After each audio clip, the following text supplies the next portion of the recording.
As you know, Helene Cooper of the New York Times is with us today, and I was struck by what she's said a number of times over the years. I think I've heard you say that the Pentagon is the best beat in Washington. But 3 weeks into Trump's second term, I'm kind of wondering whether she's reassessing that and whether that's changed. As we all know, the vice president had to break a tie to confirm a former television host as a defense secretary, and who days later was forced to confront the military's involvement in a deadly midair collision above Reagan National Airport, a tragic thing for all. But we're fortunate to pull Helene away for this brief visit with you to discuss her excellent work and her approach to it. This is not going to be a formal remarks type of thing. We want to open it up to questions as we go. But her reporting has just been excellent in every way. It's been recognized with 2 George Polk Awards and a Pulitzer Prize. She also is the author of 2 books, The House at Sugar Beach, In Search of a Lost African Childhood, and Madam President, The Extraordinary Journey of Ellen Johnson Sirleaf. Please welcome Helene Cooper. And I'll turn it over to you in just a minute. But I think I just wanted to start off by a question everybody's been struggling with, and somebody who's covered the first Trump term, as you have. What lessons you're applying that you learned from that experience to your work now, or is it a completely different animal altogether? That's such a great, well, first of all, thank you very much, Kevin, for having me. And thank you guys for letting me start a little early. I've been running around like a headless chicken for 3 weeks now, so I'm sort of a little discombobulated.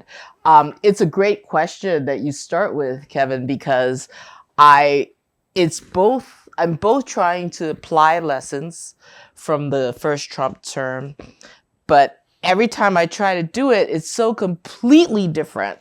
Not completely different, but it's so much more. It's everything that the first Trump term, the last 3 weeks have been everything that the first Trump term was. And then, multiply that by 10. So it's, all the lessons I thought I was going to apply, which is like, take a breath, the whole chasing your tail around that we did the first Trump term. Those 4 years were 4 of the hardest years working of my life. We did a lot of really good work. It was interesting. It was fun, but it was a lot, and you lose relationships, you lose friends, you don't see your family. And going into this again, I thought to myself, before Inauguration Day, try to make sure you take a breath, make sure you're not just the constant churn, you're not just churning out one story after another without pulling back to step back to look at the larger picture. And remember, there are stories from the first Trump term that I did that I remember, maybe like 15% of the stuff I did that I can still remember. The rest of it is like, who can remember any of that? And so it's like, so try to make sure, I was trying to tell myself before Inauguration Day, you're going to be smarter about it this time.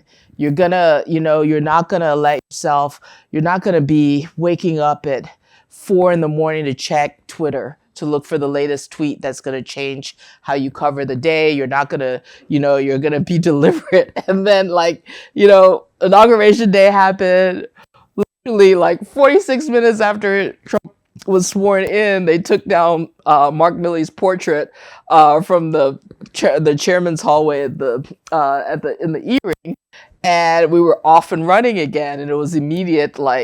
And so I don't think it's interesting that I'm talking to you guys now, because I don't think we've quite figured out yet at the Times how we're going to move from reaction, which is where we still are 3 weeks into it. We're still reacting to everything, to actually trying to set a real journalistic agenda ourselves, where, you know, for me, the best part of journalism is like things are happening and you're covering them, but you're also stepping back and saying, this is important and nobody's writing about this. And I want to write this. We haven't gotten to that point yet where we're able to step back and think about the things that are important that we want to write about. So that may take some time to get there.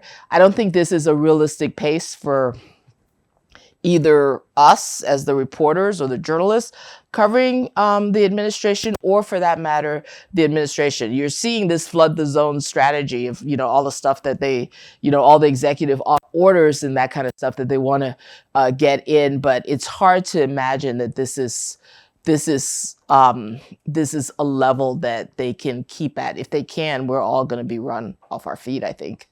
Do you think that's part of the strategy, though? Yeah. To keep throwing things at you in such a way that there's no time to step back and take stock of what it means. I think that's clearly part of the strategy, but it's not, you know, at some point, you know, there's a reason we all got into this, and we're already having, you know, we're already talking at the Times. I have a list of story ideas that I want to pursue.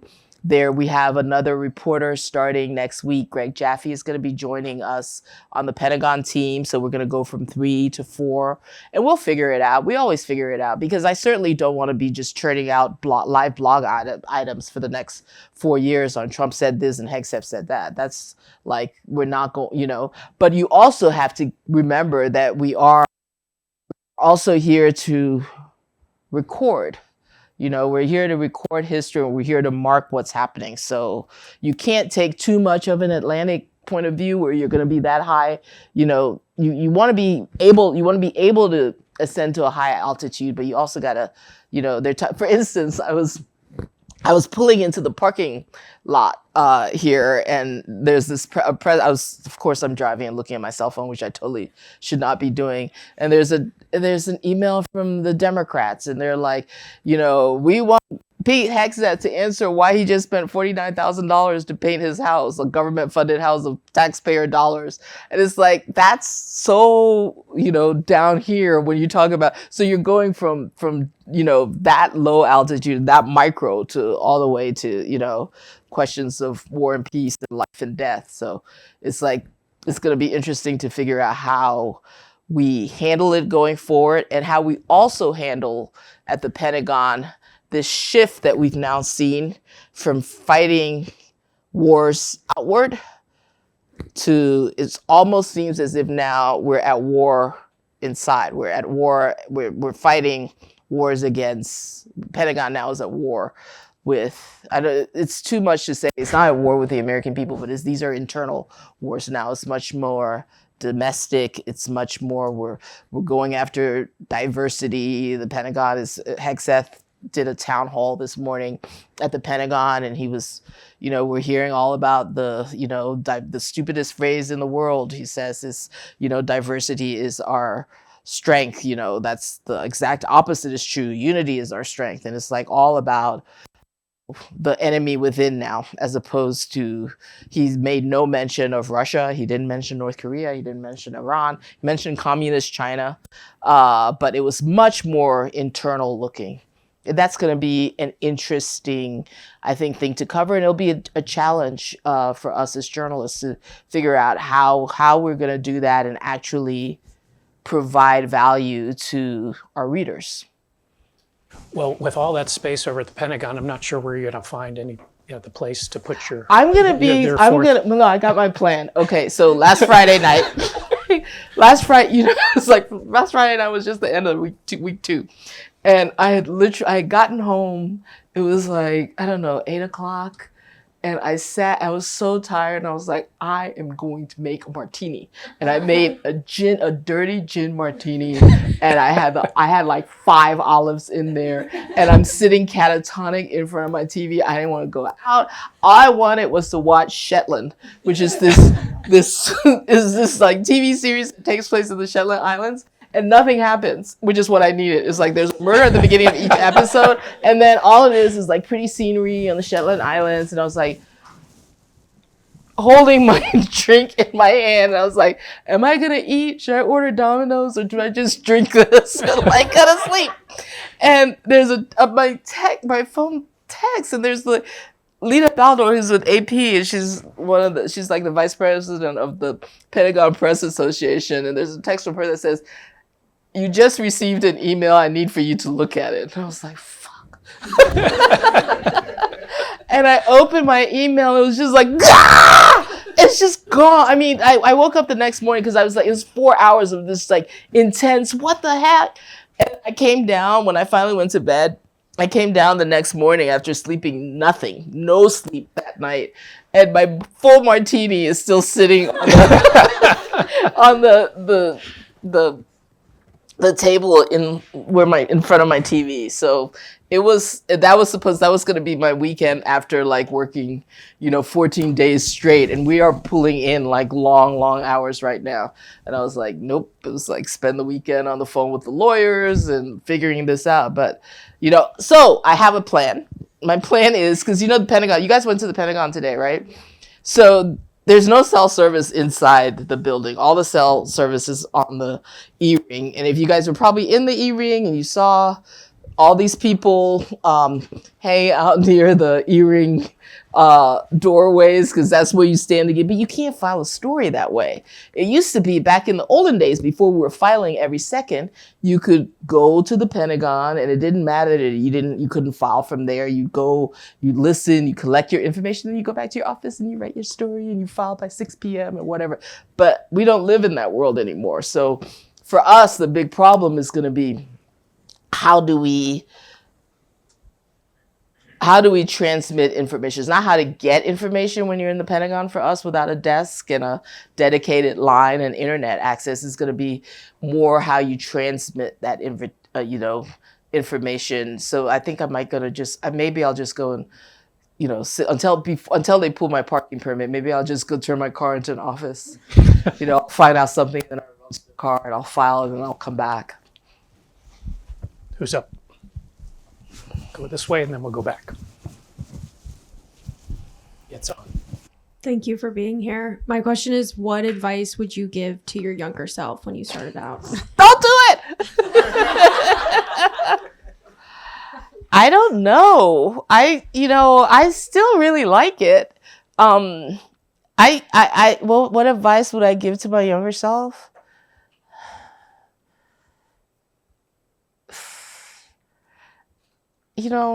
Don't sweat the small stuff. Don't be so...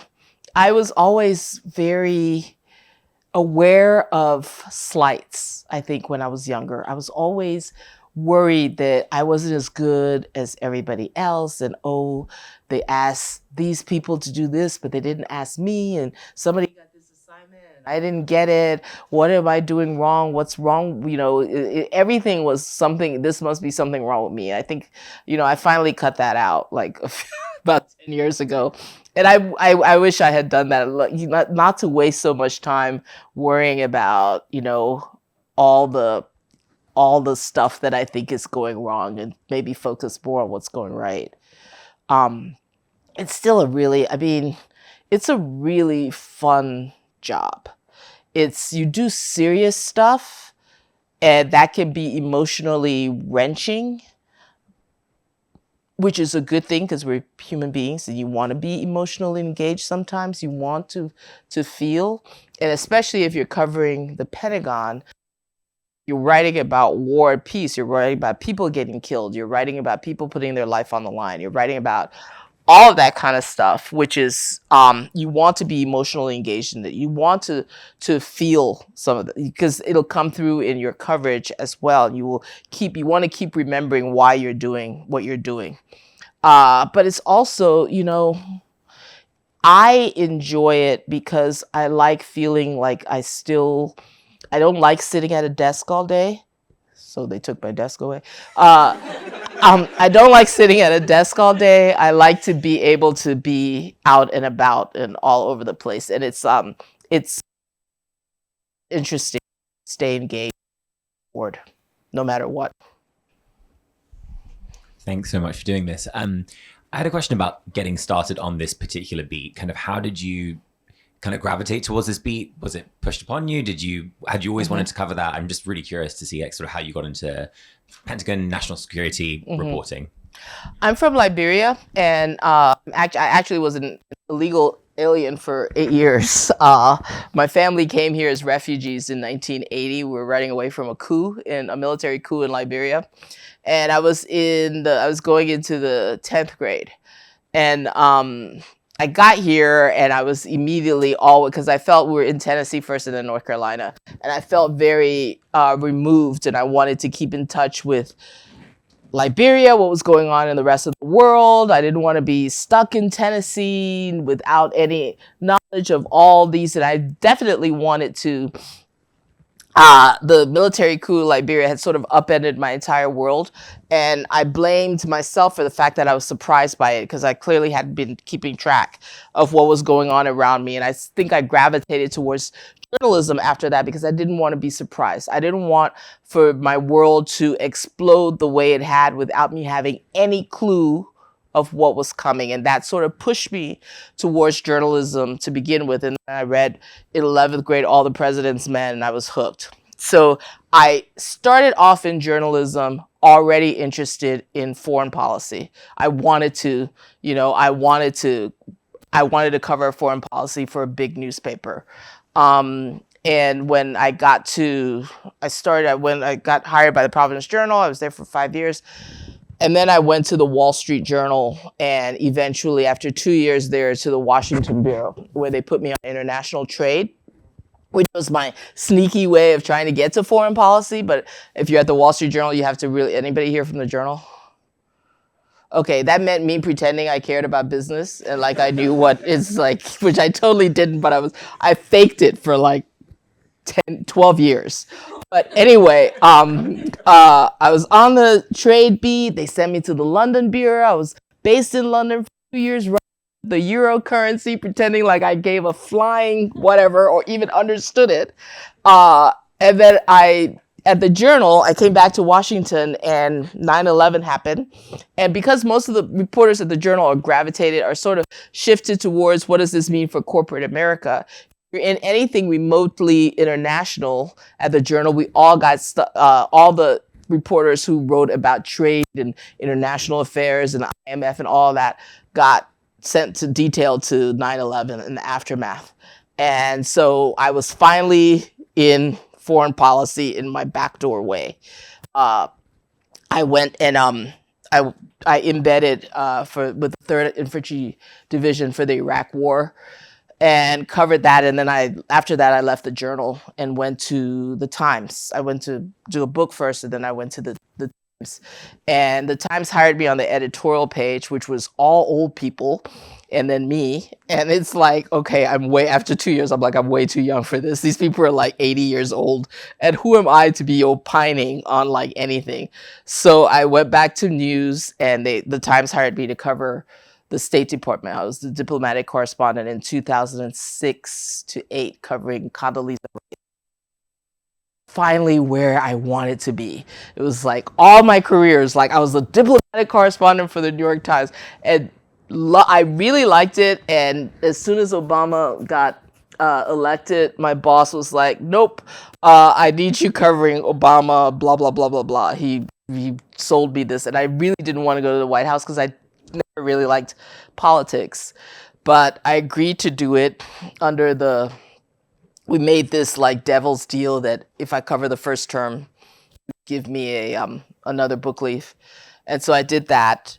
When I came back from that book leave in 2014, I asked to go to the Pentagon because I liked it. I think it's granular. I hadn't been that crazy about diplomacy because it's just talk and talk and talk, and you spend all this time reading a communique trying to figure if they put it in blue or yellow, and that's supposed to be significant. It's a little bit arcane, but to me, the Pentagon was something you could feel, you could see. It was war, it was peace. You could watch people blow things up. You could write about life and death. And I got on the beat in 2014, and I loved it. It's a really, I've already said why. Thanks so much for doing this. I was wondering if you could touch on a little bit more. You mentioned kind of the shift in the new administration at the Pentagon. from outside to within and the enemy from within. And I feel like national security reporters were so focused on Ukraine and the Middle East the past 4 years. So are you, I know it's still early days, but how, are you shifting your approach to accommodate that? Like, do you have any, insight on how you might change any of, any tactics or anything like that to kind of...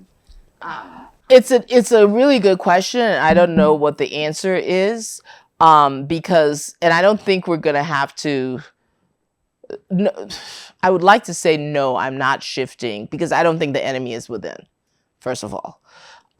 So it's a matter of you cover what they say, you look at what they do, and you try to write about the things that are happening. You can't, the world is always going to get a vote, and every time in my life as a journalist, every single time an administration has said, we need to focus on the domestic, we need to look, we need to take care of our people here, the world takes their vote and something happens that brings you back into, that's just the nature of what we live with. So it's not going to be that long before there's the first crisis, and we're going to be so it's like, it is going to be a challenge, though. You hear all this rhetoric right now, and I have to figure out how to navigate it and write about what's important to the American people. So I don't know how to answer your question, because no, I'm not shifting. I don't think we have an enemy within. I'm not shifting my coverage to that, but I do still have to cover what the administration is doing and how it affects the people who work for the Pentagon, how it affects the careers, how does it affect the military, is it going to affect recruiting? Are we going to see fewer people now wanting to join the military, and what does that happen? They have this word that they like to use there, which is readiness, and that means the ability for the American troop to be ready to go fight tonight. That's what you have to be ready to fight tonight. And if you take troops, the 82nd Airborne, and send them to the border, what happens if you have a conflict in Taiwan or China and stuff like that? Are you going to move these? Is that going to affect readiness? It's like that. So there are a lot of these kinds of questions that I think are going to shape my coverage. But we're still, I'm still figuring out how we're going to go from here. Up here. And this is totally my fault, but identify yourself and your news organization for Helene's benefit and for the transcript. Okay, great. Hi, my name's Hannah Demasay. I cover the White House for ABC, and we're all going through a strange time of how the federal government's being restructured, agencies being dissolved and absorbed. And I'm curious if there's a way that you're approaching this, especially for us, for me, reaching out to people, I don't know what these agencies are going to look like in the next few months. I'm curious if you have any thoughts about it, or, what might be the best way to approach this change that's coming. You mean when you say approach what, the workers, or just approach making sources in that case, and reaching out to people who might not be there in the next few months. I mean, it's just it's a very different structure than what we've had in the past. I have half of the people on my street work for the government, and one just got laid off today, one got laid off last week. Everybody, you feel like you're a little bit around the walking wounded, but the institution of the United States, our institutions, you have lawsuits going on already. Some of this stuff is going to be slowed down. You just approach it the same way you approach any kind of crisis when you're talking to people. I mean, when I've been in, the Congo with women who were gang raped and who were suffering under all these, by troops and rebels and all of that, and you approach them as a human being.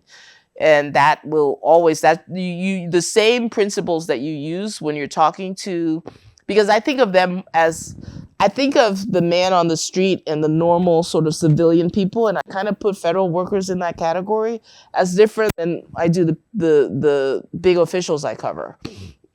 And you treat the people who are, trying to do their job in the way you would, with humanity, as opposed to being mean to the officials. My name's Sophie. I write for the Christian Science Monitor. In terms of, you were talking about thinking about, okay, writing for the American people, what do people need to know? And overlaid on top of that, I feel like is the question or just like the dilemma I've been hearing journalists talk about since I was in school, which is like the fact that half of the American people don't read news, or probably more than half. More than half. That's generous, I know. Just okay. So way more than so many. And just obviously the division and the distrust. And I just wonder if you could talk a little. I just don't even know how to approach thinking about that. I don't know if it's better to think about like my own writing and shaping my tone in writing to be more dynamic or like catch people's eye more, or whether it's worth going down the avenue of thinking about, okay, do I need to like use different language or approach this story in a different way that people, an approach that I consider to maybe be just sort of, I've looked at the facts and here's my information, here's how I'm going to approach the story. As a reporter, I know that's not biased. I know that I'm just approaching the story in a good faith way, but I also understand that based off of information like silos now, certain readers will see that as like biased. And but then I feel like that's a rabbit hole because I don't want to change. Yeah. I don't know if that question makes sense. So I'm just wondering. No, it how makes you think sense. I about mean, you that. can take yourself in circles forever. You're never going to make everybody happy. But that's why it's like, I'm really glad I'm not an opinion writer. I'm very glad I'm in news. And at the Times you're always hearing people saying, oh, she toned me down. My editor, he toned me down. I did. And it's like, but the mantra that you just keep in your head is, let the story sell itself. If you've got the facts, if you've got the news reporting, you don't have to worry about your tone and your words and your pretty words. If you've got a story that you stick to the facts, you can't dispute facts. Facts are facts. And you try to let that be you let that be not your argument. Saying let that be your argument is wrong because that's opinionated. But if you stick to what is accurate and what is actually, people will pay attention to you. You can hear, I don't know what we have, 15 million people who read us on the web and all that. But when we break a story, it's amplified by 100, whatever times. So if you're pushing and you're writing stories that are like factual, fact-based, and you're reporting and you're breaking new ground, it will reach people. You don't have to worry about that. People will find out. Your competitors will pick it up. It'll get amplified, and that in many ways is your best defense. It should be your calling card. Don't tear yourself up right now over how do I present this in a way that's not going to seem biased. If you're reporting, let your reporting do your work for you. Hi, I'm Sibel. I also cover Pentagon stuff for USA Today. And what I want to ask about is we're in this time right now when, we're not actively at war necessarily, but at the same time there is so much talk about, it's almost like we're in this like new Cold War type of period, the way that Russia and China are covered. And so I'm wondering, how do you approach covering the Pentagon? How do you approach covering our position towards this kind of stuff without sort of falling into speculation or kind of fear-mongering type of rhetoric? You mean when officials are saying China is a boogeyman and blah blah blah blah blah, or when? Yeah, sure. And the general like sentiment also that people also take that and they kind of run with it, I find sometimes. Yeah, I mean, but you can recognize, again, it's like so many of the people you deal with are going to come at stuff with their own agenda. And you just recognize who you're talking to. If you're talking to somebody who's a big China hawk and they're playing up big time some Chinese military exercises in the East China Sea and saying that, you have to at some point trust yourself and look at what are you, sort of what you're seeing, what you want And how do you want to report it? And you talk to, I don't have that many Chinese sources, but I've got some. And I don't have that many Russian sources, but I have a few. I have a lot of Ukrainian sources. And you're talking to, I'm at the embassy. Some of my best sources are like at MI6, who started off as little kids in the British embassy here in Washington, and now are like, running a lot of stuff out of in London. You create you're constantly meeting people, you have an open mind, and you're talking to as many different sides of an issue as you can, so that when you sit down to start to write, you have not just one point of view that you've listened to. And that's so important. It will make you more cautious. It will make you more restrained. I keep using that restrained word because I had an argument with my editor yesterday, because I was like, "You're so restrained. You take out everything I write." But it's like it's in my head. It's a good thing. And she said everything I just said to you. She was like, blah blah blah blah blah. So it's like, and she's right. She's right. Just because I want to, stick it a little zinger or something doesn't mean it's like you do that again with reporting and with keeping as open a mind as you can, and talking with as many people as you can. And you know that you're going to be listening to a lot of the same officials right now who are now at the Pentagon adopting the Trump line. We're adopting a completely different line, 3 months ago when it was the Biden presidency. So you gotta take a lot of the stuff you hear too with a few pounds of salt. At the end of the day, the military, when I'm talking to a military official, I value what they tell me on actual military operations and military strategy. I'm not necessarily going to them for like some high concept, what do you want? What can you tell me about why we're doing this, that, or the other? Because that argument should be made by the political side. And when you're writing about them that this is coming from a specific point of view, and you say that. So it's hard. It's definitely hard. And it's really hard right now when you're hearing people saying the exact opposite to you from what they were saying a few months ago. And it's the same people. I remember back in Trump, when Trump was first elected back in 2017, one of our trade reporter had a great story about the same people, because it was all the career people who had been there with Obama and been sitting across the table from, like, say, the European Union or whoever they were negotiating trade deals with. They come in again as the American delegation, and now they're saying the exact opposite of what they were saying, during the Obama administration, but it's now the Trump one. It's like, you kind of know where that's coming from.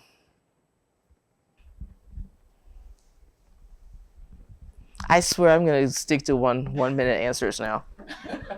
Hi, I'm Leah with CQ Roll Call. And I've actually read both of your books and was very excited to see your name on Thank you for reading them. Yeah.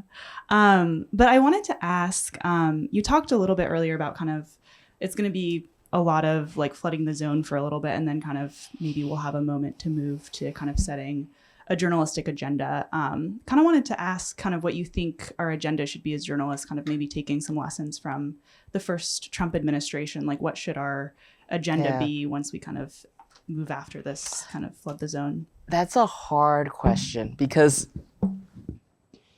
the first Trump administration, it was all about, we're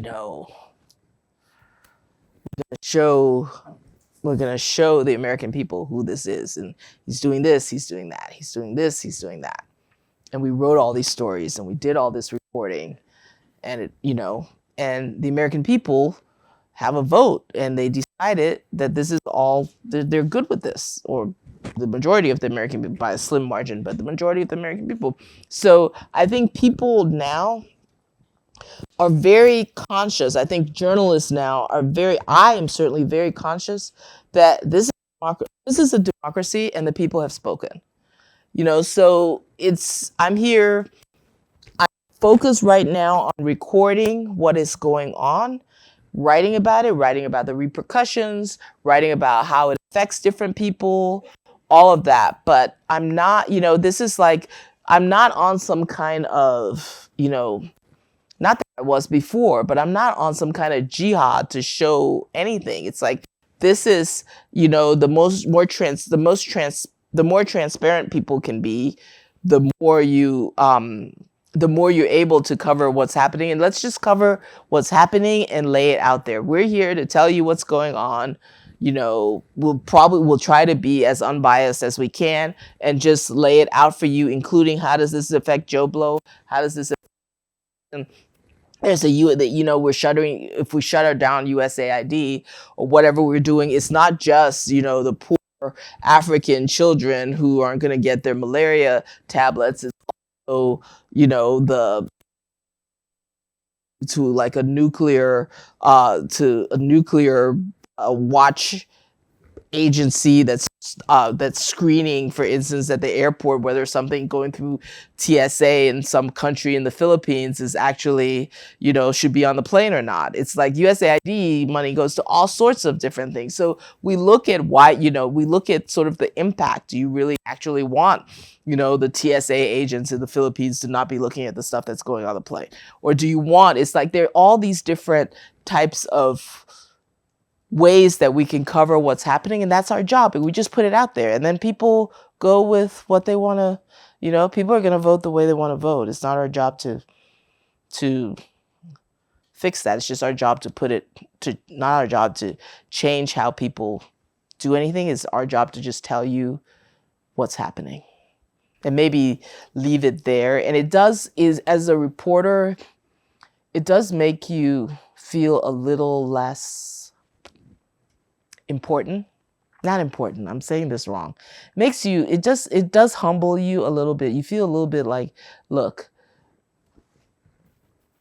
here's my, you know, this is what I can do. I'm putting it out there. It's not your job to change anybody's mind or to whatever. You can do what you do and you move on. But we do have a democratic country. This was a very free and fair election, and, you know, you move on. It's weird though, because like the first Trump term, all these people were always coming up to you as a reporter. Oh, thank you so much for what you do. Oh, we wish you, you know, blah, blah, blah, blah. And I always felt like, what do they think I'm doing? I'm over at the Pentagon covering Jim Mattis, you know, it's like whatever, but they're all very like, and right now it feels completely different. It's no more of that. Thank you so much for what you do. It's much more of a, you know, we're here to record history. You mentioned something earlier about you're tending the network of sources that you rely on. And can you talk a little bit more about how you do that? You mentioned the group, you know, some folks that are now MI6 who were British Embassy folks, and how you tend that network over time so that you don't lose touch and you don't lose the value that they represent. It's a lot. It's hard. It's like, it takes work. Contact list is quite deep, and I probably have, at the very least, friendships with a lot of these people. And you keep doing whatever. If I'm in London, even I'm like a soccer hooligan, so I'm always going to London for Arsenal games. And whenever I go, I'm going to, you know, I make sure that I go for a drink, or I take some of my sources out to dinner, or I meet up with them. It's like you're never not really working. And yesterday, there's a story that we are chasing right now, me and two of my colleagues, that could be pretty nice and juicy. And we're trying to confirm this, the three of us. And I had gone to everybody at the Pentagon I could think of, and I was just getting blank, blank, blank. No, we don't know, we don't know, we don't know. And so Eric and I yesterday were at the office, and we're like, who?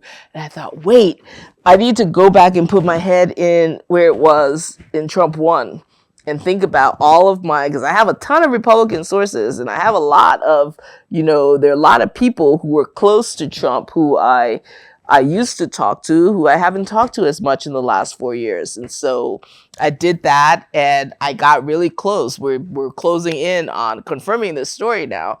And it's just sort of, but I did, when I texted her, I was like, how do I even begin this, you know?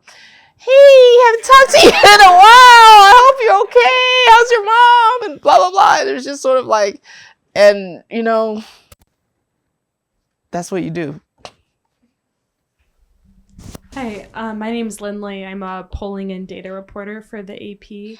And I've really appreciated hearing about all of the kind of human sources and kind of the source network that has to be built for this kind of work. I was curious what role documents and data play in the reporting that you do, and if the efforts to get that also leads back to human relationships, or if there are kind of other ways of going about that kind of reporting. It's huge, and I suck at it. We have some really good people in our office who are so good with FOIA and so good with the doc stuff. I am not one of them. I'm much more Miss Chatty Cathy, and I'm going to be chatting you up, and I'll be talking to you about let's go get a drink and stuff like that. And that's how I get information. And there are people like Eric Lipton, who does investigations for us, or Mark Walker, who's like a FOIA expert, who are really good at the doc stuff. And it's just like, it's a different skill. But when you bring the two together is when you can get some really good stuff. I was talking to Eric last night we had a reception. It's like freaking New York Times. Of all, we had a reception at this French restaurant the New York Times was hosting, and you know, it was like we were all invited to go, and A.G. Salzberger was in town. Everybody was the managing editor. Everybody came to town for it, so you know, we all went, but we're all like so tired. It's like some people are thinking, you know, the last thing I want to do is go to a work event tonight. It's like I was hoping I could go home and watch season 2 of Shetland. But I was talking to Eric Lipton last night at that, and the two of us, and it's just like the way he goes after stuff is so different from how I go after stuff. I have dinner parties that I invite sources to, and I'm sitting around the table, you know, cooking for them and that kind of stuff. And he is like off somewhere deep in the bowels of, you know, something. So but you know, it takes all of us.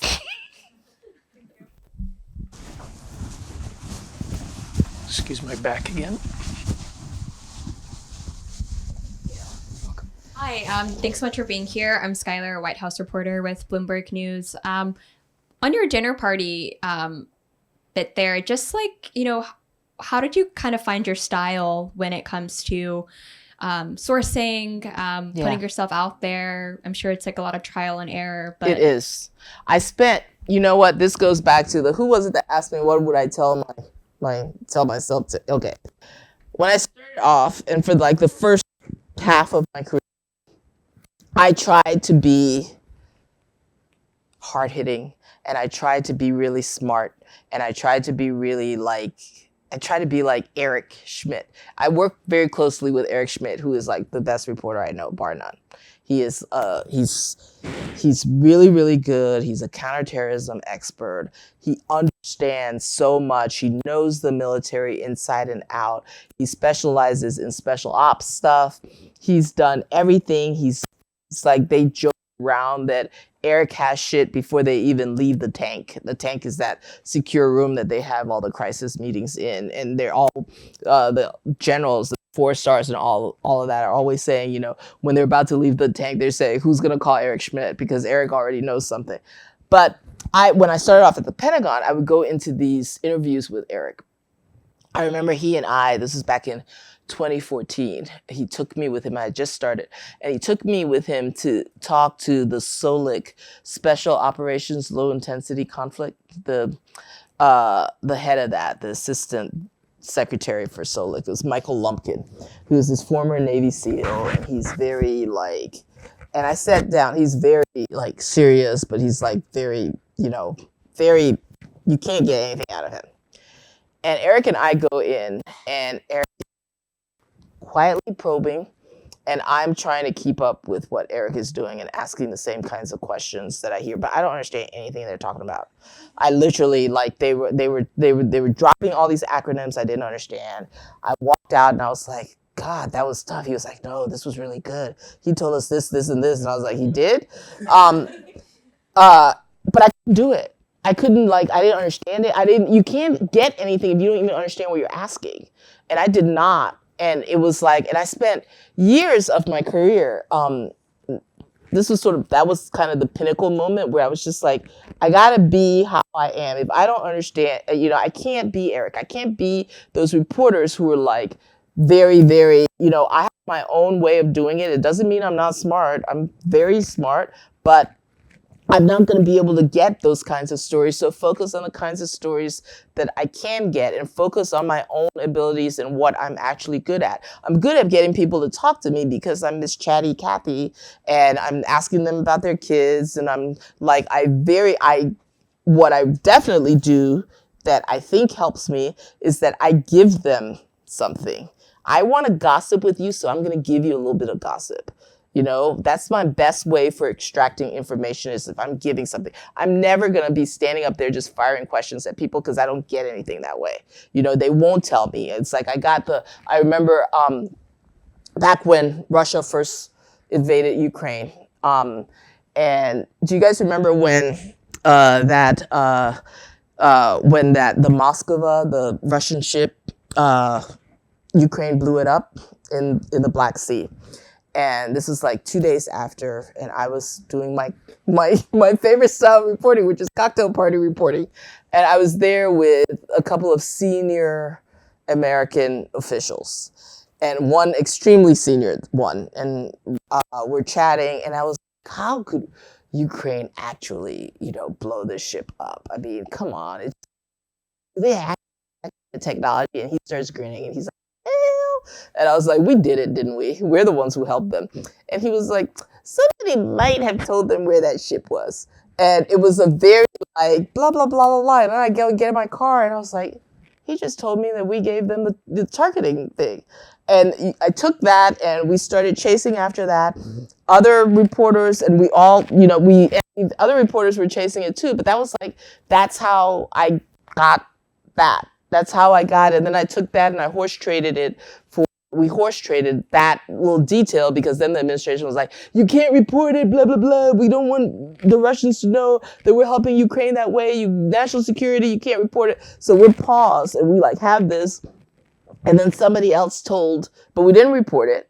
But we really wanted to. And then somebody traded that, Julian Barnes, our CIA reporter, traded it for another detail, which is that we were giving that's whoever he told him about it said it wasn't as big a deal. It's you can have this, blah blah blah, if you don't, if you guys don't report this. And it was that God, that was so convoluted. It was that the U.S. was giving the Ukrainians targeting help on where all the Russian generals were out in the field. So that's why Ukraine was able to kill all these Russian generals. And so we reported that, we wrote it. And as soon as it ran, NBC was like, oh, fuck this. We've been sitting on this Moskva ship story. We're going to report that if the New York Times can do that. So they pulled their Moskva ship story, which we had as well. As soon as NBC pulled it, we pulled ours. And it just snowed. But it was great because it was a moment where we were able to actually show, because at the time, all these people were yelling about the U.S. isn't doing enough to help Ukraine. And because the intel people don't want anybody to know sources and methods, they don't want anybody to know what we're actually doing to help, but we were able to break these stories, which were, in the end, did not lead to World War III, even though they were telling us that if we reported that, it could lead to World War III, blah, blah, blah, blah, blah, because Russia would know how much we're helping Ukraine, et cetera, et cetera. But this all goes to say Julian does stuff a completely different way than I do, and Eric does things a completely different. We all bring, but when me, Eric, and Julian are working together, we are so good. I have so many bylines with them because we come at it from different ways. And I think I now understand what I can bring to the table in a way 30 years ago I would have just been thinking how much I suck because I don't understand what the hell half of these people are saying. Well, you don't suck. But it's also 2:41. Thank you. I was about to ask. And I wanted to stay, but there's so much stuff going on. So sorry. Well, we thank you for the time that you spent. It's been great. Thank you, Kevin. Thank you.